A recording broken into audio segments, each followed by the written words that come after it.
Hello and welcome to the devotion for Friday the 13th. Spooky. You know, it's interesting. As we look at Scripture and think about superstitions, the fact that some people have fear that certain dates or certain activities are going to bring harm or ill. Other people may have a superstition that if they do something, it'll make them lucky and they'll get some type of benefit. But as we look at Scripture, in the Old Testament in particular, over and over, God warned them not to be a part of spiritualism or divination or pagan practices or anything else, because he said that they are all fraught with deception and will always lead a person into a place that will be unhealthy. Now, in 1 Timothy 4:7, we read these words: "Have nothing to do with godless myths or with old wives' tales. Rather, train yourself to be godly." Because quite honestly, the only thing that is going to give us life and blessing and health is a healthy relationship with God. And the things that we would look at like numeric workings that put the 13th of the month on a Friday are not going to control our lives. Now, if we put faith and credence in them, will they have effect? Yeah. Our own paranoia will lead us into some very dysfunctional place. But as we look in Isaiah 2:6, Isaiah recognizes that God has allowed these superstitions to have an effect on the people of God. It says, "You have abandoned your people, the house of Jacob. They are full of superstitions from the east. They practice divination like the Philistines, and they clasp hands with the pagans." And basically Isaiah said, you've stepped back just to let them see how the folly of all that is going to run and ruin their relationships with one another, their health, their life, all about it. Because when we let ourselves be led by our fears, by our superstitions, by our by dysfunctional pagan practices, we never end up in healthier places. No one that watches out for black cats and all these other things ends up more blessed than anyone else. They end up allowing those things to control them out of a sense of fear. And Scripture says God has not given us a spirit of fear, but power, love, and a sound mind. So, as we read, however, we do know that there are spiritual forces at work. In Ephesians 6:12, we read these words: "For our struggle is not against flesh and blood," other people. He goes, "but against rulers and against authorities and against the powers of this dark world and against spiritual forces of evil in heavenly realms." Is there a presence of evil? The Bible describes yes. Are there demons? The Bible says yes. There are spiritual forces, and they do break in and buffet against the health that we're to have in our life. But are they more powerful? Can they control us? Scripture says that they cannot. As we go on and read, "Therefore put on the full armor of God, so that when the day of evil comes, you will be able to stand your ground. And after you've done everything, then stand." Why? Again, we read in 1 John 4:2, we read these words: "This is how you can recognize the Spirit of God. Because every spirit that acknowledges that Jesus Christ came in the flesh is from God. But every spirit that does not acknowledge Jesus is not from God. This is the spirit of Antichrist, which you heard would be coming into the world, and even now is already in the world.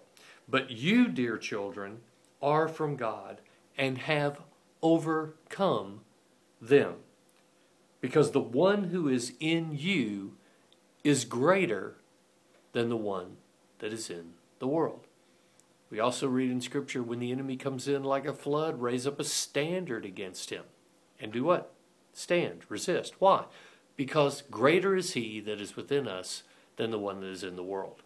Now, the only way that we can end up in a situation to where any evil presence or any spirit or anything, principality that might have effect in this world is if we give it power, if we allow it to have some sense of control of our life. Otherwise, it says the Spirit of God that is within us is greater than the spirit in the world. With the armor of God, which he talks about salvation and righteousness, and he said all that God has brought to us gives us the ability to stand even if the attack came. So when we look, we need to understand there are spiritual forces in the world. But they are not capable of having any control over us unless we give them some sense of control. It says if I hang on to something that they are using, that spiritual force would be using, such as a belief that Friday the 13th holds some kind of ill for me, then I do empower them. I give them the ability to have effect in my life. But if I reject that, as Scripture says, do not have anything to do with godless myths or old wives' tales, but train yourself in godliness. If I understand that greater is He that's within me than anyone that's in the world, then those things will have no effect on me because they don't have any power unless I give them that power. So, whenever you see somebody concerned about what the date is or their astrological sign or any of those other things, you can tell them very clearly, those things cannot control your life unless you're willing to give them the power to be able to have influence in your life. Other than that, the Spirit of God that Jesus died and brought to us so that we could actually have, as He described it, the mind of Christ, the wisdom of God. What did we read in Timothy? Don't have anything to do with godless myths or wives' tales, but train yourself in godliness. Why? Because this has power over everything. So, we know that there are spiritual forces in the world, but they only have power to the degree that we allow them to.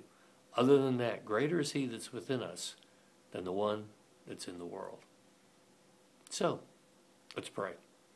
Father, we thank You that it doesn't matter what godless myth or old wives' tale people may throw out there. Lord, we realize that we are not victims. We're not walking around in the world having things happen to us, but that we are led by Your Spirit, that You are able to give us the ability to stand even against a direct attack of the enemy, that You have created by putting Your Spirit in us, the ability for us to stand firm, as Ephesians tells us. And we know that greater is He that is within us than the one that's in the world. So, Father, I thank You that even if we don't personally struggle with fear of myths or fairy tales or those types of forces in the world, we will bump into people that do. And that we can speak very confidently based on what Your word says, that even though there is evil in the world, You have overcome it. And greater is the one that's in us than the one that's in the world. So, Lord, we thank You that we don't have to be led by anything other than Your presence, Your Holy Spirit. And when we are led by that, we will have peace. As You said, You've given us a spirit of power and love and a sound mind. And Lord, we thank You that You are able to be Lord over all and empower our lives. So we look for You to continue to bring that assurance, that truth, and that trust in every area of our life. In Jesus' name, amen. And with that, I would tell you, go have an incredible Friday the 13th as you let God do some incredible things in your life. It's going to be a really great day. And I'll see you Sunday morning as we begin to enter into our new series.